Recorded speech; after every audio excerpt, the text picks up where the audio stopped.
Oke teman-teman, kalau kita berbicara mengenai Jeep Wrangler, kayaknya karena roots-nya adalah mobil off-road, jadi ya memang orientasinya di off-road. Tapi saya juga mesti menceritakan bagaimana dia di on-road. Ini mobil, sasis, suspensi, termasuk bannya, itu dari standar pabrik keluar dari showroom itu udah siap untuk diajak hardcore. Ketemu medan jelek dia oke. Kelihatan bannya udah matiren kan, BFG bannya, ban mahal. Tapi dengan ban matiren itu berpengaruh sama rasa berkendaranya di medan on road. Kalau saya nikung agak kencang, itu lumayan berasa tuh, gampang dia bergeser, cenderung oversteer. Sehingga teman-teman yang udah terbiasa pakai ban matiren di mobilnya kerasa lah. Kita jadi mesti lebih hati-hati untuk dia menikung lumayan kenceng, apalagi kalau aspalnya itu basah gitu ya. Ya lumayan mendebarkan itu. Nah, tapi yang pengen saya ceritain, ini mobil mesinnya 2000 cc, teman-teman. Lumayan compact buat sebuah Wrangler 1995 cc tepatnya. Dengan bantuan turbo dia bisa merilis tenaga sampai 270 dk dan itu gede. Lalu juga dengan dukungan torsi sampai 400 Nm. Jadi sebenarnya dia potensial banget secara kecepatan untuk dia berakselerasi. Lalu mesin dengan output seasik itu disalurkan ke semua roda nih, atau tepatnya ke 4 roda kan, ada all wheel drive, ada 4 wheel drive. Nah ini 4 wheel drive. 4 wheel drive karena dia ada transfer case, termasuk dia ada pilihan 4 low. Nah, transmisinya teman-teman itu 8 percepatan. Jadi mesin yang secara karakter udah enak di mid range, low hingga mid range, ditambah dengan gigi yang sampai 8, itu ngebuat dia enak banget tuh untuk berakselerasi bahkan di aspal. Itu asik banget buat kalau tiba-tiba mau nyalip gitu misalnya, atau nih kecepatan santai cruising lalu pengen tiba-tiba kenceng, dia nggak ada lag yang berlebihan lah untuk dia menambah kecepatannya. Nah, cuma masalahnya mesin dan transmisi yang enak itu, selain ban yang tadi saya udah sebut lumayan licin kalau di aspal, sasisnya tuh sasis mobil off-road yang hardcore banget, jadi lumayan keras. Suspensi juga keras. Jadi ketika berhadapan dengan polisi tidur, jalan jelek ya bantingannya keras. Jadi dia bukan pilihan terbaik lah kalau soal kenyamanan. Tumbukannya ketika dihajar lubang atau polisi itu yang lumayan dalam atau speed bump gitu ya berasa banget sih. Tapi sekali lagi, orang yang udah beli Jeep Wrangler itu udah tahu bahwa ekspektasinya mereka tuh bukan untuk soal kenyamanan. Jadi soal ketidaknyamanan itu mestinya sih udah bisa dimaklumi dengan baik. Lalu performa, teman-teman, ini kita udah tes 0 sampai 100 km per jam selesai dalam 8,7 detik. Lumayan impresif sebenarnya. Karena bannya pun juga ban yang nggak bersahabat di aspal kan. Lumayan 8,7. Terus di konsumsi bahan bakar, rute dalam kota dia dapat 8,3 km per liter. Sementara di rute tol dia dapat 10,9 km per liter. Ya buat yang udah mampu beli Jeep Wrangler, kayaknya udah nggak begitu mikirin gitu ya, ini mobil mau seirit apa. Yang penting kan mobilnya semaco ini, sekapabilitasnya di off-road sebagus ini, dan gengsinya memang setinggi ini. Mungkin itu yang lebih dipentingkan oleh ownernya Wrangler dibanding soal seberapa irit dia. Nah, di medan off-road nih, Wrangler ini salah satu fitur yang tadi saya sebutin adalah ada lockernya, teman-teman. Ini jadi efektif banget buat dia bermain-main di medan off-road. Termasuk saya sekarang coba, ini ada locker buat depan belakang atau yang rear only. Ini ngebuat dia jadi mudah banget ngelewatin banyak handicap di off-road park di Pagedangan BSD ini.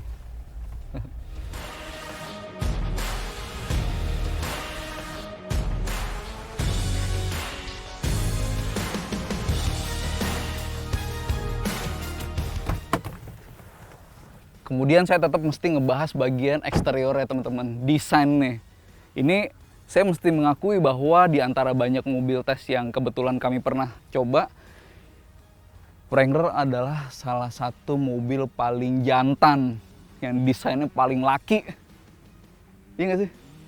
Jadi teman-teman bisa lihat di sini sebenarnya secara body nggak begitu jauh bedanya dibanding sebelumnya yang JK, tapi yang JL memang pilar A-nya ini lebih landai gitu. Tapi secara keseluruhan dia tetap sebuah Wrangler, sangat khas bentuknya, dan itu adalah hal yang positif karena memang ini mobil dari keluar showroom pun juga udah bisa memberikan identitas yang sangat maco itu. Nah cuma nih uniknya di Indonesia adalah kayaknya orang lebih gampang mengenal nama Rubicon dibanding Wrangler. Padahal secara nomenklatur Rubicon itu adalah varian. Jadi namanya Jeep Wrangler, Jeep mereknya, Wrangler modelnya, Rubicon itu variannya. Nah selain Rubicon, Wrangler itu ada Sahara sama Sport kalau nggak salah. Jadi ya banyak keponakan-keponakan saya yang nanya, Om, Jeep Rubicon kayak gimana sih bentuknya, pengen lihat dong gitu. Padahal sebenarnya adalah Jeep Wrangler kayak gimana, yang variannya adalah Rubicon gitu. Ini mobil modular sebenarnya. Ini pintunya bisa dicopot, gampang sih sebenarnya kalau ada toolsnya, ngecopot nih kunci bintang, lalu atap juga dilepas dengan mudah gitu. Maksudnya lebih gampang kalau dibanding sama mobil lain yang pintunya nggak bisa dicopot, atapnya nggak bisa dicopot. Tapi bentuk yang seperti ini justru mungkin yang diinginkan oleh banyak penyuka Wrangler. Nggak usah banyak aksen tapi khas. Kalau teman-teman gimana?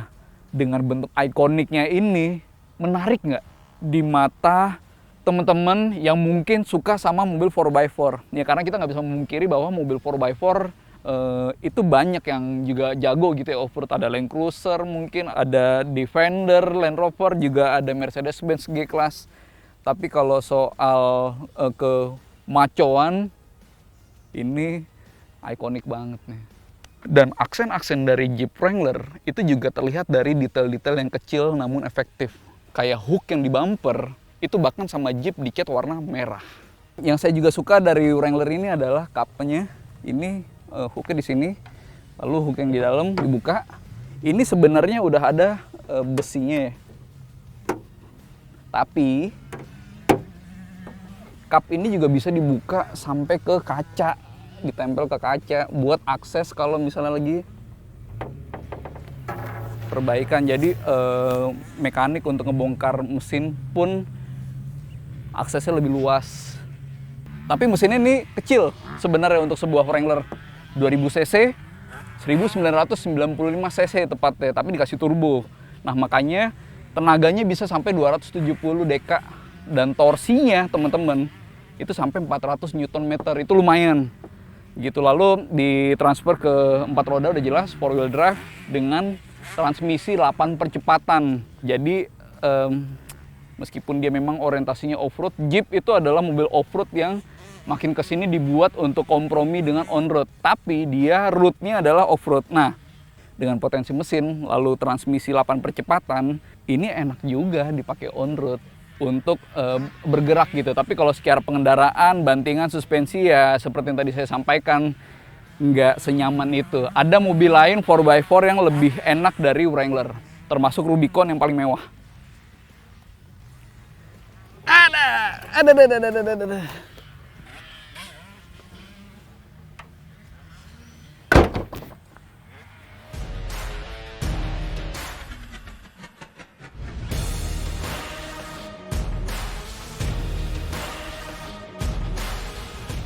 Lalu di bagian interior ya teman-teman. By the way ini kuncinya udah smart entry. Jadi kalau ngunci udah tinggal tekan ini. Termasuk membuka juga.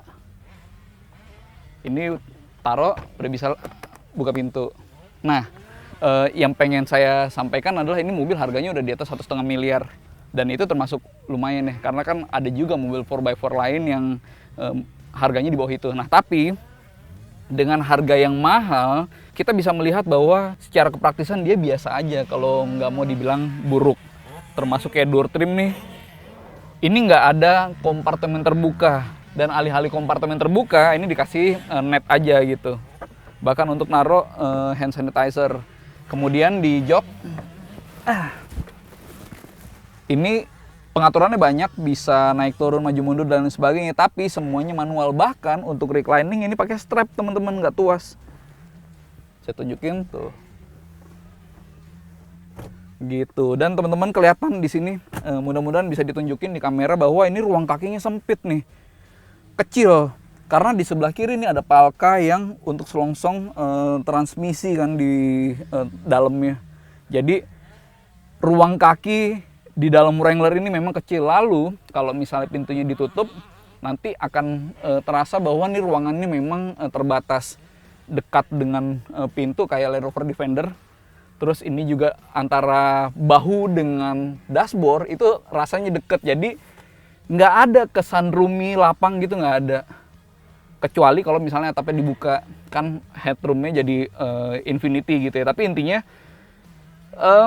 untuk sebuah mobil yang harganya lumayan, dia memang memberikan sensasi yang nggak seistimewa itu buat mereka yang suka sama ruang yang lapang.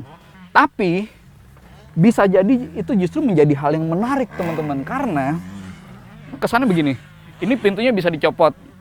Terus ada hal-hal lain yang justru nunjukin sifat manly dari Jeep. Kayak misalnya kayak gini nih, itu ada tuas persneling dan transfer case.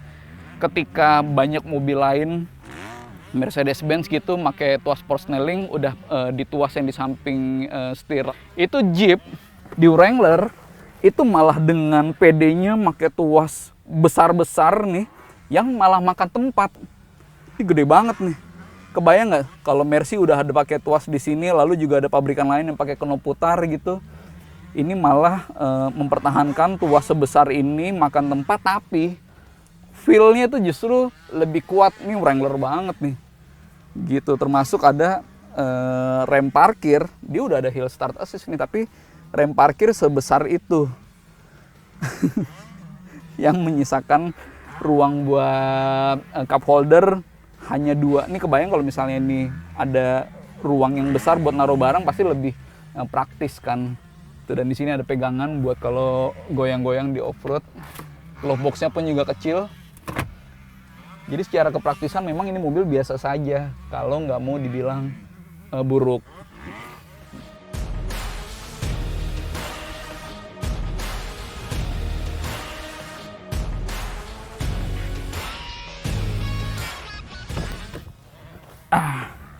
Lalu di bagian belakang baris kedua ini 5-seater. Ini net juga, terus di sini ada kompartemen terbuka, cuma memang nggak yang akomodatif banget tempat penyimpanannya. Tapi ini udah double blower. Ini ada armrest yang cup holdernya menempel di bagian headrestnya ini. Nah ini di bawah bangkunya ini lantai langsung sehingga bisa buat naruh barang di area kaki ini. Gitu. Cuma teman-teman kelihatan di sini ini udah di set buat driver setinggi saya 168 cm, dan untuk legroom dia lumayan lebih dari 10 jari dengan headroom yang juga sudah lebih dari 10 jari. Jadi ruangnya lumayan lega. Joknya kulit. Nah, ini kemewahan dari sebuah Wrangler bisa kita rasain karena bangkunya empuk dengan kualitas kulit yang lumayan. Stitchingnya warna merah. Ini audionya ini enak nih teman-teman, nggak yang se-impresif itu karena peredaman kabinnya kan juga nggak bagus-bagus banget, tapi kualitas audionya itu oke. Ini kebayang kalau misalnya dicopot topless gitu ya, enak banget nih mobilnya.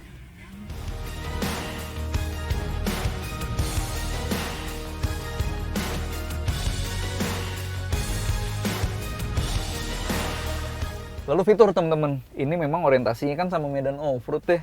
Jadi si Jeep itu naro knob atau tuas atau tombol itu di bagian dashboard dengan tampilan yang menurut saya sih menarik ya. Ini nggak seperti kebanyakan mobil-mobil lain yang misalnya power window-nya itu di tengah nih, bukan di door trim.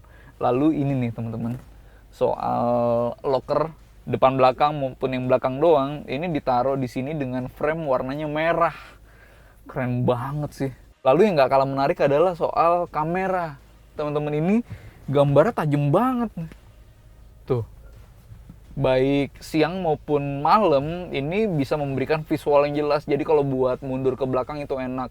Lalu kameranya itu ditempatkan di tengah di hub ban cadangan. Lalu untuk tahu apa aja sih sebenarnya fitur yang ada di Wrangler Rubicon ini, teman-teman bisa lihat daftarnya di sini.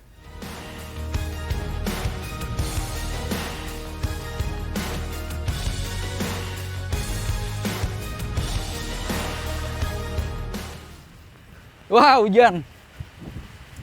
Yes, teman-teman, sekarang kita sampai pada akhir ulasannya, kesimpulannya. Jadi kalau ditanya apakah mobil ini jago untuk off-road sesuai dengan orientasinya, saya rasa ini salah satu mobil 4x4 terbaik yang ada di dunia saat ini. Dia layak disetarakan dengan Land Rover Defender atau misalnya Mercedes-Benz G-Class. Nah, tapi dengan harganya pula ngebuat ini mobil bukan untuk banyak orang, teman-teman. Harganya udah lebih dari 1,5 miliar yang menjadikannya sebagai mobil yang lumayan segmented nih, lumayan niche marketnya. Jadi yang beli ini tahu bahwa ini mobilnya jago off-road, tapi belum tentu dipakai buat off-road.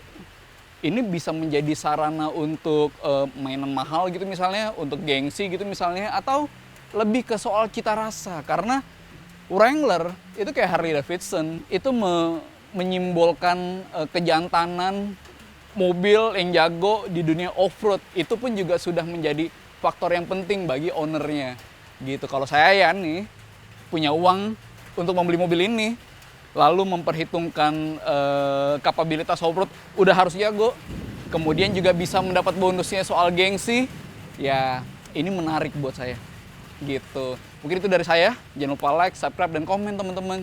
Juga aktifin tombol notifikasinya supaya dapat info kalau ada video baru dari Grid Auto. Terima kasih.